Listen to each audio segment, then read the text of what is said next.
An uptick in dangerous migrant crossings is increasing the risks for trouble at sea.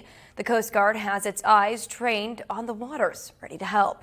Christian Bienvenides went along for a search and rescue mission from the sky.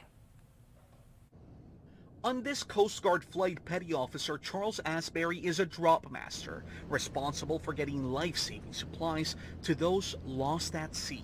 This suspected migrant boat.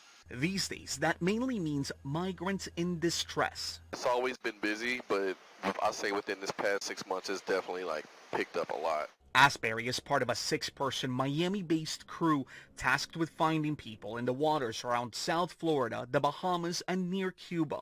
This is so many equipment that we'll drop down to. It's got food, a pump for vessels taking on water, and perhaps most importantly, a radio to communicate. Sometimes they run from you guys, but other times they're saying, we need help now. Yeah, I've seen numerous times where, they we need it now. First, Petty Officer Raul Tavares spots the migrants. Our focus is to get them to safety before something bad really happens to them. And up in the flight deck, Lieutenant Hannah Boyce is at the controls. We've gotten calls from concerned girlfriends, concerned mothers, concerned wives saying, hey, I think my spouse, my brother, they're making the journey, and I haven't heard from them. Last year, at least 320 migrants were reported missing or dead in the region.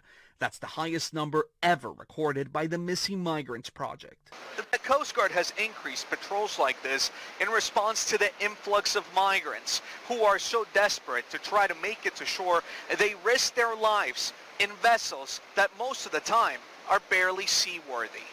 During our trip, we spotted 2 vessels. One was already marked by the Coast Guard, meaning there was a rescue. The other was just empty. We're going to try and find people, but there's never 100% that we will. We did get a glimpse of one group of migrants being transported to safety on board a cutter. A reminder of the life and death missions for crews like this one.